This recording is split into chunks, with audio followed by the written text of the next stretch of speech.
Bien, troisième vidéo pour définir les alignements des objets.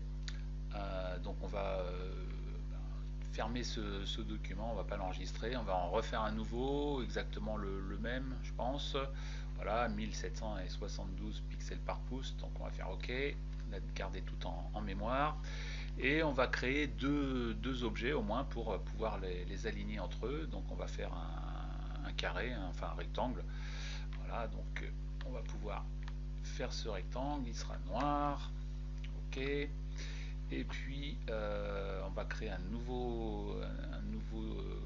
nouvel objet, on va faire un cercle rouge par exemple, donc pour que ça soit le plus facile possible, hein, faites un nouveau calque. Donc je vous rappelle, le nouveau calque, hein, il est situé à la droite de la poubelle au niveau du panneau des calques, donc créer un nouveau calque. On va changer la couleur de premier plan. Donc on fait juste un clic dans la couleur de premier plan. On choisit une couleur rouge.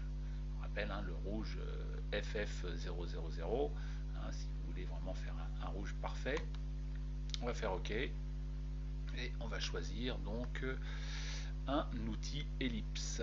Voilà, et on va faire une ellipse sur le côté. Alors je vous rappelle, hein, je vais faire juste un petit CTRL Z pour revenir en arrière, que si je fais juste un seul clic, eh bien Photoshop va me laisser la possibilité de choisir vraiment au pixel près la largeur et la hauteur de mon ellipse. Alors bien sûr, hein, si c'est une largeur et une hauteur qui est identique, eh bien mon ellipse sera un cercle parfait. Donc là par exemple, si je fais 200 par 200, je pense que ça, oui, ça sera bien, 200 par 200 pixels, je fais OK et mon cercle est un vrai cercle.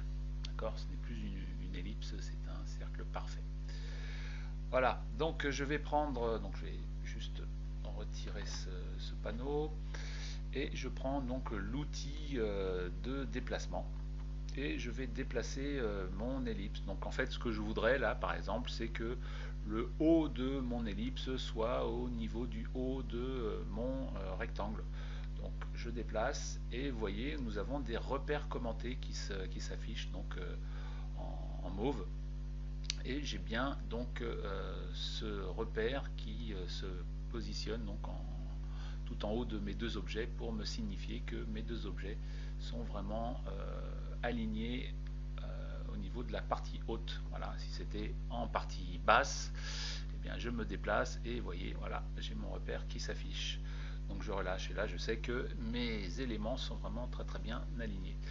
Si je voulais les aligner au niveau de leur centre, eh bien c'est pareil, je me positionne et vous voyez, j'ai un centre qui se manifeste pour me signifier qu'ils sont alignés l'un par rapport à l'autre. Donc assez simple, hein, avec tous ces repères commentés, de pouvoir aligner ces objets. Autre méthode, hein, qui permettrait donc d'aligner ces objets entre eux. Alors après c'est une méthode qui va dans certains cas faire bouger les deux objets, donc c'est peut-être moins évident à mettre en place si jamais on a déjà un objet qui est bien calé. Mais je vous la montre en fait, cette méthode.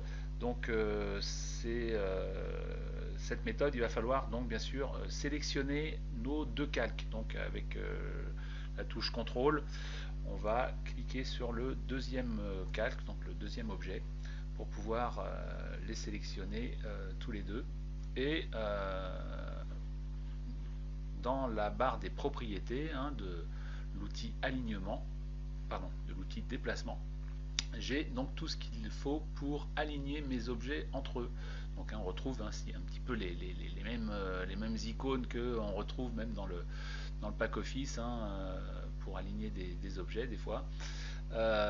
Et là par exemple aligner les bords supérieurs. Alors il y a cet élément là, aligner les bords supérieurs, qui va faire que le cercle rouge va s'aligner par rapport au bord supérieur du rectangle noir et pas à l'inverse, hein. C'est-à-dire que là c'est l'élément qui est le plus haut qui sert de repère. Donc si je clique ici, vous voyez, le rectangle n'a pas bougé de place.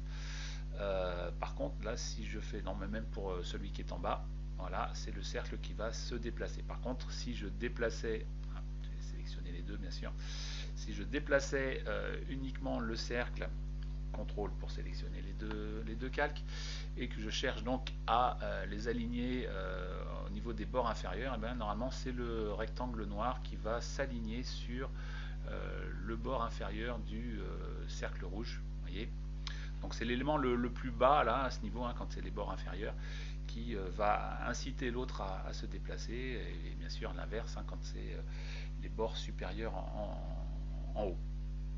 Voilà. Mais par contre, donc, si on veut les aligner au niveau de leur centre, et bien là, ils vont bouger tous les deux. Ah, quoique là, ici, pas du tout, mais bon, bref. Voilà, si je veux les aligner dans ce sens-là, alors ça dépend, hein, quelques manipulations qui font que ça bouge ou ça ne bouge pas.